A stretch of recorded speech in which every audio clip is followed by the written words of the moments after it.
Welcome to the show. I'm Ashish Kumar. Chandrika Chandrika जा रही थी अपने हॉस्टल, जो कि वो नीट की तैयारी कर रही थी। उसका हॉस्टल था गुजरात के पालनपुर में। वहाँ पर जा रही थी, बस स्टैंड पर वो इंतजार कर रही थी। बहुत देर हो चुकी थी, लेकिन तभी एक बाइक सवार एक युवा व्यक्ति, करीब उसकी उम्र करीब होती 24 के समथिंग में, वो वहाँ आके रुकता है। वो देखता है लड़की हैरान खड़ी हुई है, उससे पूछता है कि आप कहाँ जाओगे? मैं इधर जा रहा हूँ, अगर आप चलना चाहो तो मेरे साथ चल सकते हैं, हम आपको लिफ्ट दे देंगे। तो वो उसके मुँह तक देखती है। देखने पर लगता है कि लड़का हमें जहाँ तक है सही लग रहा है, क्यों ना इसे लिफ्ट ले ली जाए और वहाँ अपने जगह पर, जहाँ भी हमें हॉस्टल जाना है, वही समय पर पहुँच जाएँ। क्यों रात अगर होने वाली है तो लेट हो जाएंगे। इस वजह से वो बस को इंतजार न करती हुई वो जो बाइक सवार व्यक्ति था उसकी गाड़ी पर बैठ जाती है और वो पहुँचती है अपने हॉस्टल के लिए निकल जाते हैं। रास्ते में दोनों लोग बाइक पर जब जा रहे थे तो उनकी बातचीत होना सिलसिला चालू हो जाता है। उनसे पूछते हैं तो आप कहाँ की रहने वाली हो? वो लड़की जो चंद्रिका होती है, चंद्रिका भी उस लड़के से पूछती है कि आप कहाँ के हो, कौन कैसे क्या है। तो वो अपने परिचय देता है। उसका नाम हरीश चौधरी होता है। वो थराद तालुका का रहने वाला था। तो वही एक अहमदाबाद का एक जगह पड़ती है, और जो कि लड़की जो दातिया गाँव है, सेंधा भाई, बनासकोटा जिला के पास में ही जगह है। तो वो दोनों इंतमाम से बातें करते करते पहुंच जाते हैं। उनको ये नहीं मालूम पड़ता उनका सफ़र कब पूरा हो जाता है, लेकिन जाते समय लास्ट में वो इतनी एक दूसरे को इतना विश्वास हो जाता है चंद्रिका को उस लड़के पर कि उसकी वो मासूमियत थी, उसके चेहरे पे ईमानदारी झलक रही थी। इस वजह से वो एक दूसरे को नंबर भी एक दूसरे को दे देते हैं। फिर उनका नंबर देने के बाद उनका सिलसिला हो जाता है बातचीत करने का चालू, और फिर एक दूसरे को फिर देते हैं इंस्टाग्राम, फेसबुक आईडी वगैरह इनकी पहुंच जाती है, और ये दोनों इंस्टाग्राम पर बात करना चालू कर देते हैं। ऐसे ही इनका ये सिलसिला चल रहा था, और इनकी दोनों के बीच में मोहब्बत कब हो जाती है इन दोनों को कभी पता नहीं पड़ता है। लेकिन यहाँ पर जो चंद्रिका थी, चंद्रिका को उसके बारे में एक खास बात एक अच्छी लगी थी उस हरीश ने बता दिया था कि मैं पहले से ही शादीशुदा हूँ, लेकिन उसकी पत्नी से अनबन चल रही है और वो पत्नी से छुटकारा चाहता है, यानी कि उसके अलग होने के बाद हम दोनों शादी करके साथ में रहेंगे। ये हरीश ने उसको बता रखा था। अब इनकी नज़दीक हरीश चौधरी और चंद्रिका की इतनी नज़दीक बढ़ जाती हैं कि वो दोनों लोग साथ रहने की कस्में खाने लगते हैं।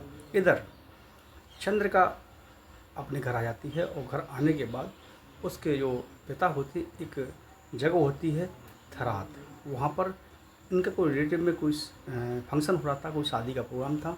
वहाँ इनको ले जाते हैं और बगैर पूछे बताए वहाँ पर एक लड़के को, यानी कि परिवार को, चंद्रिका को दिखाया जाता है शादी के लिए।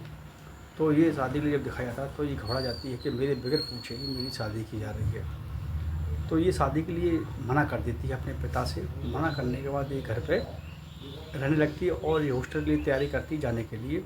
लेकिन पिता मना कर देते कि आगे की पढ़ाई हम तुम्हारी नहीं कराएंगे, अब तुम घर पर रहोगे, हम तुम्हारी जितनी हो सके जल्दी से तुम्हारी शादी कराएंगे।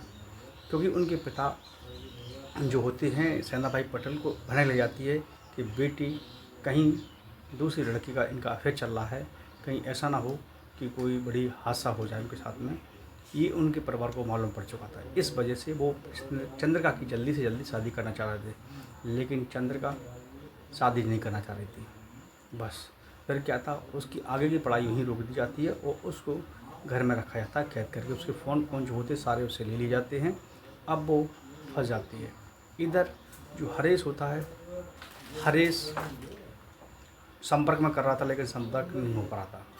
लेकिन इसी बीच कैसी मौका पाकर चंद्रिका इंस्टाग्राम पर उस पर मैसेज करती है कि हमें यहाँ से ले जाओ, नहीं वरना जी हमारी शादी कर देंगे या मुझे मार डालेंगे।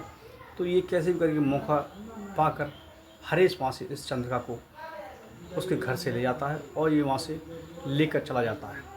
ये पहुँचता है, हरीश और चंद्रिका ये दोनों निकल जाते हैं घूमने के लिए बहुत लंबे टूर पर। ये पहुँचते हैं राजस्थान, राजस्थान से पहुँचते हैं एमपी। जब चंद्रिका और हरीश यहाँ से निकल जाते हैं, इन घर वालों को पूरा कंफर्म हो जाता है। तो उनके जो पिता होते हैं चंद्रिका के, जो क्या नाम है उनका, सेना भाई पटेल, इधर चंद्रिका के पिता परेशान हो जाते हैं, उनका परिवार परेशान हो जाता है। तो वो सीधा सेना भाई पटेल वहाँ के पास के थाने में जाते हैं और वहाँ जाके गुमशुदगी दर्ज करा देते हैं। जैसे ही पुलिस को ये जानकारी पूरी मिलती है और पुलिस एक्शन में आ जाती है, पुलिस उनके फ़ोन की लोकेशन ट्रेस करना चालू कर देते हैं। जैसे उनके फ़ोन आगे आगे बढ़ते हैं, एक जगह से दूसरी जगह पहुँचते हैं, यानी उनका लगातार फ़ोन उनके दिशा हर बार में चेंज होती जा रही थी, क्योंकि हरेश हर बार अपनी लोगों से चेंज कर रहे थे। दोनों लोग लगातार एक शहर से दूसरे शहर पहुंच रहे थे, दूसरे शहर से तीसरे शहर पहुंच रहे थे, लेकिन पुलिस भी इनका पीछा लगातार करती जा रही थी। और लास्ट में अगर राजस्थान से इनको पुलिस पकड़ लेती है, और पकड़ने के बाद घर पर थाने लेके आते हैं और जो चंद्रिका को उनके परिवार को सपोर्ट कर देते हैं। और 11 जून को जो हरेश होता है उसको पकड़ कर जेल पहुंचा दिया जाता है। करीब 10 दिन जेल में रहता है, उधर आप जेल रहता है। और इधर क्या कहते हैं, इसका चंद्रिका का करीब 14 तारीख को रिजल्ट आने वाला था नीट का, और नीट का रिजल्ट आया। उसके सपने थे कि हम यहाँ डॉक्टर बनेंगे और आगे चल के हम समाज और देश की सेवा करेंगे, लेकिन उसके सपने चकनाचूर हो रहे थे। 21 जून 2025 को हरेश को जमानत मिलती है, जमानत से बाहर निकलता है। निकलने के बाद उसका फ़ोन वगैरह सामान जो उसको दिया जाता है, लेकिन तब तक उसका फ़ोन वगैरह जो भी थे वो सारे फॉर्मेट हो चुका था, रीसेट कर दिया था, जिसमें जो भी डाटा था वो सब ख़त्म कर दिया गया था। अब वो ज़्यादा परेशान था कि संपर्क नंबर वगैरह उस पर सारे ख़त्म हो चुके थे, अब कैसे संपर्क किया जाए। लेकिन वो अपनी जैसे ही उसमें अपनी इंस्टाग्राम आईडी को एक्सेस करता है, एक्सेस करने के बाद वहाँ देखता है कि वहाँ पर उनके इतने नंबर पड़े हुए थे उसके ऊपर इंस्टाग्राम में चंद्रिका के कि मुझे यहाँ बचा लो, नहीं हम नहीं रह पाएंगे। तो वो घबरा जाता है, तो वो हाई कोर्ट में अपनी याचिका लगाता है उसके, क्योंकि वो रिलेशन में रह रहे थे, लिव इन रिलेशन में दोनों रह रहे थे, तो वहाँ से याचिका लगाने से वो वहाँ से लेना चाह रहा था कोर्ट के माध्यम से। लेकिन उससे पहले उसकी सुनवाई थी 27 जून 2025 को, लेकिन उससे पहले ही खबर आती है कि 25 जून 2025 को चंद्रिका को हार्ट अटैक आने से उसकी मौत हो जाती है, और सुबह 6 बजे ही उसका अंतिम संस्कार कर दिया जाता है। कानों कान तक किसी को भनक तक नहीं होती है, और एक ऐसी ट्रेजिडी मौत थी जिस पर कोई भी आंखें बंद करके भरोसा कर सकते थे। तो क्योंकि उन्होंने जिस तरीके से बताया था कि हार्ट अटैक होता है, तो हार्ट अटैक में क्या होता है, आजकल देश में युवाओं को ज़्यादातर इस तरीके से अटैक के बहुत सारे केस आ रहे थे। लोग ज़्यादा इधर उधर की नहीं सोचते हैं, लेकिन ये एक तरीका केस था और ऑर्निंग किलिंग का केस था, जिसमें बताया जाता है उसके जो चंद्रिका के पिता सेनाभाई पटेल और उसके भाई दोनों ने मिलकर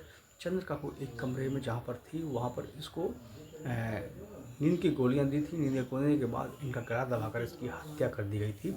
और सुबह किसी को कानों कानों धड़कने लगी, और आसपास के गांव के लोग जो थे उनके उसका अंतिम संस्कार कर दिया जाता है, और पुलिस भी ज़्यादा इस पर ध्यान नहीं देती है। लेकिन ये जैसे ही बाहर आता है तो उसको मालूम पड़ता है कि इस तरीके से हो गया है। ये पहुंचता सीधा फिर थाने पहुंचता है, और थाने में जाके अपनी FIR दर्ज कराता है। कहता है कि हमारी ऐसे ऐसे हम और हमारी पत्नी थी, जो हम दोनों लोग लिव इन में रह रहे थे, कोर्ट से इन्होंने शादी कर ली थी, और वहाँ जाके इन्होंने FIR दर्ज कराती हैं। तो पुलिस हरकत में आती है, पुलिस फिर जांच पड़ताल चालू कर देती है। जैसे ही जांच पड़ताल चालू करती है तो उनके पिता, उनके भाई, उनके परिवारजन पर सीधा उनकी डायरेक्ट उनके नाम FIR थी। पुलिस जब उन दोनों को पकड़ती है, उनके पिता और चंद्रिका के चाचा को, तो जब पूछताछ करती है कड़ाई से, तो वो सारा अपना जो जुल्म था वो कबूल कर लेते हैं। इसमें इस प्यार मोहब्बत के बीच में चंद्रिका की बलि चढ़ जाती है। अब आप देखिएगा यहाँ पर किसका, क्योंकि उसके पिता जो थे पुराने ज़माने के रूढ़वादी व्यक्ति थे, और चंद्रिका थी नया ख्यालों की थी, नए सपनों में जा रही थी, क्योंकि नीट की तैयारी कर रही थी, डॉक्टर बनने की उसके सपने थे। वो सपने उसके उच्चता में जल चुके थे। आसपास का ये उत्तर गुजरात की एक बहुत बड़ा चर्चित का विषय बन चुका था। सोशल मीडिया, न्यूज़ में हर जगह ये विषय चंद्रिका का घूम रहा था। हर लोगों के दिमाग में था कि ऐसे कैसे हो सकता है, इस कहानी के पीछे कोई ना कोई है, रहस्य है। कुछ दिन पहले उसके प्रेमी को जेल में डाला जाता है, उसके बाद ये घर आती है और एकदम उसको अटैक पड़ जाता है, मौत हो जाती है। एक पहली बन चुकी थी पुलिस के लिए, लेकिन पुलिस इसको समझ चुकी थी कि कहीं ना कहीं ये ऑर्निंग किलिंग का मामला है। और जैसे ही परिवार वालों को कड़ाई से पूछताछ पुलिस करती है, तो सारा मामला खुल के आ जाता है। लेकिन आज चंद्रिका उस दुनिया में नहीं है, उसके सपने भी चले गए, वो भी ज़िंदगी से चली गई। कहीं ना कहीं कोई ऐसी चूक है जो उसके परिवार वालों ने ऐसा किया, उन्होंने अपनी बेटी खो दी, और आज वो जेल सलाखों के पीछे है।